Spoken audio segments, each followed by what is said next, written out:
प्रणाम दोस्तों, मैं आरोही आप सभी का दिल से वेलकम करती हूँ। उम्मीद करती हूँ आप सभी सेफ होंगे एंड पॉजिटिव होंगे। आज की current energy plus channel message divine masculine की तरफ से है, यानी डिवाइन मैस्कुलिन के लिए लेके आई हूँ और कुछ हमारी फैमिलिन के लिए भी हैं जो मैं यहाँ पे बताने वाली हूँ। तो सबसे पहले मैं बात करूँ डिवाइन मैस्कुलिन की, तो डिवाइन मैस्कुलिन को ना सबसे पहले तो कर्मा में इन्वॉल्व किया गया है। सबसे ज़्यादा अभी जो डिवाइन मैस्कुलिन है उनको कर्मा में इन्वॉल्व करके उसके बाद यानी परमानेंटली डिवाइन मैस्कुलिन की लाइफ से कर्मा जो है हमेशा के लिए एंडिंग मोड पे है। यानी कि डिवाइन मैस्कुलिन का एक सर्किल जो कर्मा को लेकर के बहुत ज़्यादा लाइफ में रहा है, उसे हम थर्ड पार्टी कह सकते हैं या कोई और कार्मिक इशू हो सकता है या फैमिली इशू हो सकता है। एवरीथिंग कुछ भी हमारे डिवाइन मैस्कुलिन का कोई थर्ड मतलब कर्मा को लेकर के कोई इशू जो है सबसे ज़्यादा जो हाई लेवल पे आया और उसके बाद अब रिलीज़ हो रहा है पूरी तरह से। तो डिवाइन मैस्कुलिन जो है अपने कर्मा को नॉलेज करते हुए, लर्न करते हुए एंड राइट एंड रॉन्ग को दोनों को समझते हुए अपने आप को उन दोनों चीज़ों से बाहर कर रहे हैं। यानी कि ना तो मैस्कुलिन अपने कर्मा में इन्वॉल्व होना चाहते हैं और ना ही उनके साथ में कुछ आगे कैरी ऑन करना चाहते हैं। तो पूरी तरह से डिवाइन मैस्कुलिन जो है डिटैच हैं कर्मा को लेकर के, फिर चाहे वो थर्ड पार्टी है, मतलब कुछ भी है, या फिर उनका कोई फैमिली इशू है या कोई मटेरियल लाइफ में कोई इशू है। यानी कि पूरी तरह से जो चीज़ उनके जीवन में एक तरह से रुकावटें पैदा कर रही थी या आपके यूनियन को अचीव करने में या फिर आप दोनों की जर्नी को कंप्लीट करने में जो रुकावटें सबसे ज़्यादा आ रही हैं, वो सारी चीज़ें रिलीज़ हो रही हैं। और ये तो है मतलब कि 3D लाइफ की बात है, लेकिन अब बात मैं कर रही हूँ सोल लेवल पे। तो डिवाइन मैस्कुलिन की लाइफ में कहीं ना कहीं सोल लेवल पे भी थर्ड पार्टी होती है। Third party in the sense कि वो कहीं ना कहीं अपने ऐसे थॉट में स्टक होते हैं जो उनको आगे बढ़ने से रोकते हैं। एक तरह से वो कर्मा ही होता है जिसकी वजह से वो आगे नहीं बढ़ पाते हैं अपने थॉट को लेकर के, अपने सैडो को लेकर के, अपने डार्क साइड को छुपाते हुए या डार्क साइड में जीते हुए वो लाइट साइड को नहीं देख पाते हैं। तो वो भी कहीं ना कहीं हमारे जीवन का एक थर्ड पार्टी इशू ही होता है, लेकिन वो इनर वर्ल्ड इशू होता है। तो डिवाइन मैस्कुलिन का इनर वर्ल्ड इशू भी रिलीज़ हो रहा है, जो डार्क साइड से वो कभी भी एक्शन नहीं ले पा रहे हैं या आगे नहीं बढ़ पा रहे हैं या फिर उनको क्लियरिटी नहीं मिल रही थी। तो फाइनली डिवाइन मैस्कुलिन को पूरी तरह से क्लियरिटी मिलने वाली है अपने और आपके मतलब अपने रिश्ते के बारे में, और वो पूरी तरह से इसे रिलीज़ कर रहे हैं। यहीं मैं बात करूँ डिवाइन फेमिनिन की, तो फेमिनिन की लाइफ में थोड़ा सा इशू होगा। इशू इन द सेंस कि हो सकता है कि कोई आपका कार्मिक जो एक्स आपका हस्बैंड हो सकता है, बॉयफ्रेंड हो सकता है, या एक्स जो रिलेशनशिप आपका जीवन में रहा है, वो कुछ टाइम के लिए इन्वॉल्व हो। यानी कि आपको ऐसा लगे कि ये फिर से क्यों आ गया, बड़ी मुश्किल से तो मैंने उसको रिलीज़ किया था एंड फिर से वो हमारे जीवन में इंटर कर रहा है। तो आपको घबराने की ज़रूरत नहीं है। वो सारी चीज़ें सिर्फ एक टेम्परेरी फेस है आपके जीवन में आने का, बिकॉज वो एक टेम्परेरी फेस आपके परमानेंट रिलीज़ का टाइम है। तो इसलिए थोड़ा सा जो बाकी कुछ रह गया है हल्का फुल्का आपसे एनर्जी लेना एंड एनर्जी आपसे पिक करना, आपसे एनर्जी लेके अपने आप को उनको हील करना, तो वो चीज़ जो है थोड़े टाइम के लिए हो रही है। तो उससे आपको घबराना नहीं है, डिस्ट्रैक्ट नहीं होना है, और उसके वजह से आपको रुकना नहीं है। तो आपको बैलेंस में रहना है डिवाइन फेमिनिन, एंड बैलेंस को धारण करते हुए आगे बढ़ते रहना है, क्योंकि थोड़ा सा जो कर्मा है आप दोनों को डिस्ट्रैक्शन में डालेगा।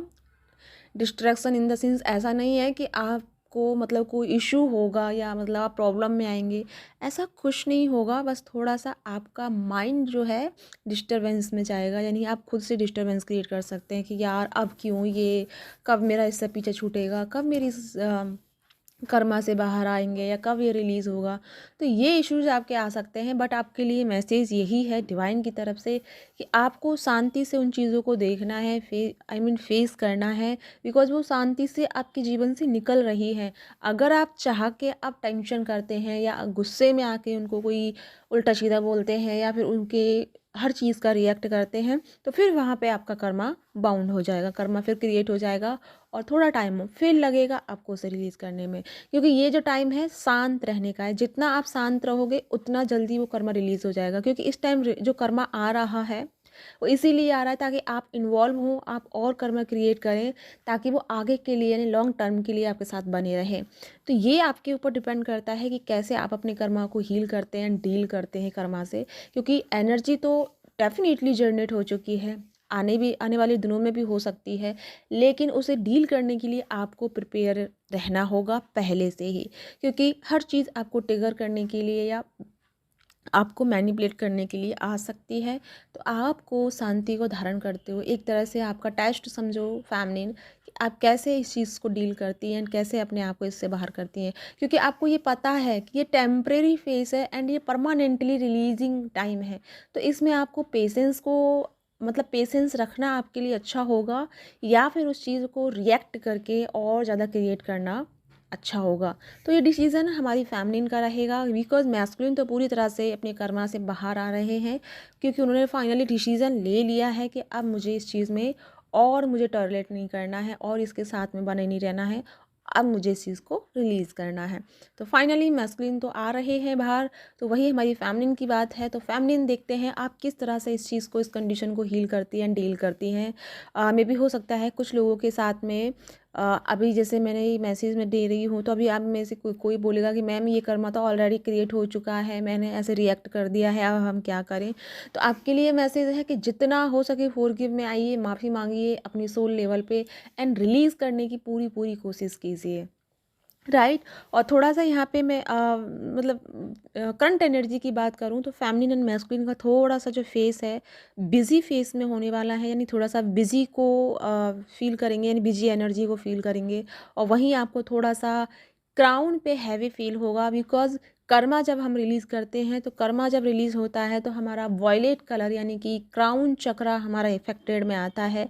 तो जिसके चलते हमें थोड़ा-सा हैवी पर्जिंग, हैवी एनर्जी या हैवी एनर्जी आपको फ़ील हो सकती है, बट वो थोड़े टाइम की है, बिकॉज़ कहीं न कहीं आपके ग्राउंड पे कुछ डार्क साइड एंड ब्लॉकेज हैं जिनको रिलीज़ होना है। और वो रिलीज़ कैसे होंगे? वो रिलीज़ इसलिए होंगे जब सरफेस पे पूरी लेवल पे एनर्जी आती है, यानी ग्राउंड पे हैवी एनर्जी क्रिएट होगी, तब जाके जब एनर्जी पुश करेगी आपके ग्राउंड चक्रा को, तो वो एक्टिवेशन मोड पे आएगा। और जब एक्टिवेशन मोड पे आएगा, जब स्वयं की पावर यानी कि खुद उस क्राउन चक्रा की एनर्जी जब एक्टिवेट होगी, बाहर आएगी, तो जो ब्लॉकेज उसके आसपास हैं वो अपने आप से रिलीज़ होंगे। तो इस वजह से थोड़ा-सा आपको क्राउन पे हैवी फ़ील हो सकता है। तो उसके लिए टेंशन नहीं लेना है, घबराना नहीं है कि ये क्यों हो रहा है, ये क्यों एनर्जी हम पिक कर रहे हैं। तो इसके लिए आपको शांत में रहना है। और अब मैं बात करूँ सोलर इक्लिप्स की, तो सोलर इक्लिप्स आपके लिए कोई इफ़ेक्टेड नहीं है, आपको इससे कोई इश्यू नहीं होगा।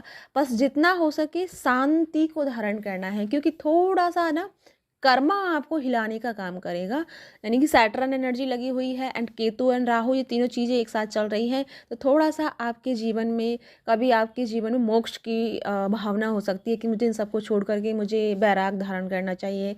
कभी आपको ऐसा लगेगा कि यार इन सबको छोड़ो, अपनी लाइफ़ को जियो। थोड़ा-सा आप सेल्फ लव मतलब सेल्फिश टाइप में आ सकते हैं, वो अ राहु करवा सकता है। और रहा सोलर इक्लिप्स का, तो सोलर इक्लिप्स एनर्जी आपकी सोल की पावर को मतलब इम्ब्रेस करेगी। अब यहाँ पे दोनों चीज़ें हैं, अगर आप बैराग को धारण करेंगी तो वो चीज़ ज़्यादा हाईलाइट होगी, यानी बहुत ज़्यादा इंक्रीज होगी। एंड आप सेल्फिश एनर्जी में आते हैं तो वो सेल्फिश एनर्जी बहुत ज़्यादा हाईलाइट होगी। तो आपके ऊपर डिपेंड करेगा कि आप किस एनर्जी में रहना चाहते हैं। इन दोनों को छोड़ के आप सेल्फ एंड पीसफुल में रहना चाहते हैं, मेडिटेशन में रहना चाहते हैं, तो आपको क्या करना है, शांति को धारण करना है, ताकि जो ये सोलर इक्लिप्स की एनर्जी है, यानी कि हमारी सन की जो ऊर्जा है, वो हमारी सोल की पावर को, सोल की ग्रोथ को इंडिकेट करेगा एंड उसको हील करेगा। अगर उसे हील करवाना है, अगर आपने चक्रास को एक्टिवेशन मोड पे लाना है पूरी तरह से, बिकॉज एनर्जी पूरी तरह से आपको रिसीव हो रही है, अगर एक्टिवेशन मोड पे आना है तो अपने डार्क साइड को रिलीज़ करना होगा, अपनी शैडो को छोड़ना होगा, या शैडो को समझ के उसे हील करना होगा, ताकि आपकी जो सोलर इक्लिप्स की जो एनर्जी है, जो आपकी सोल की वाइब्रेशन है, वो हाई हो सके। जब हमारी सोल की वाइब्रेशन हाई होती है तो हमें कोई इनर वर्क करने की ज़रूरत नहीं पड़ती है, बिकॉज हमारे चक्रास जो हैं एक्टिवेशन मोड पे आ जाते हैं, यानी कि हमें ज़्यादा अपने आप से एफर्ट्स डालने की ज़रूरत नहीं पड़ती है। तो यहाँ पे पूरी तरह से आपको अपॉर्चुनिटीज़ हैं, तो आप किस तरह से इस एनर्जी का यूज़ करते हैं, ये फ्री विल आपकी है। एंड सोल में सोलमेट कह रही हूँ, फेमिनिन एंड मैस्कुलिन की है। रही यहाँ सोलमेट की एनर्जी की, तो सोलमेट भी आपको कोऑपरेट करेंगे एंड आपको हील करने के लिए, आपको बैलेंस करने के लिए आपके साथ में बने रहेंगे। लेकिन सोलमेट आपको कोई हानि नहीं पहुँचाएंगे या कोई आपके लिए इशू क्रिएट नहीं करेंगे, बल्कि आपको इस एनर्जी को बैलेंस रखने में आपकी हेल्प करेंगे। तो या गाइज़, ये है आज की चैनलिंग आपके लिए। आई होप आपके साथ में रेजोनेट हुई है तो प्लीज़ लाइक एंड सब्सक्राइब करना मत भूलिएगा। एक बात जो मैं बताना चाहूँगी कि कल आपको क्या करना है, कल हो सके तो 7 चक्रास हीलिंग वाला मेडिटेशन ज़रूर कीजिएगा। मैं बीज मंत्र के लिए नहीं कह रही हूँ कि आपको बीज मंत्र चैंट करना है। आपको क्या करना है कि शांति से मेडिटेशन में बैठना है और फील करना है कि सन की लाइट आपके पूरे चक्रास में जा रही है, रूट चक्रा से लेकर के क्राउन चक्रा तक और क्राउन चक्रा से लेकर के वापस रूट चक्रा तक। इस तरह से अपने चक्रास को एक्टिवेट्स प्लस हील कर सकते हैं, ब्लॉकेज भी रिलीज़ कर सकते हैं। तो ये आपके हाथ में है कि किस तरह से इस एनर्जी का आप बेनिफिट लेते हैं। तो यार इसी के साथ चलती हूँ, मिलती हूँ नेक्स्ट वीडियो में।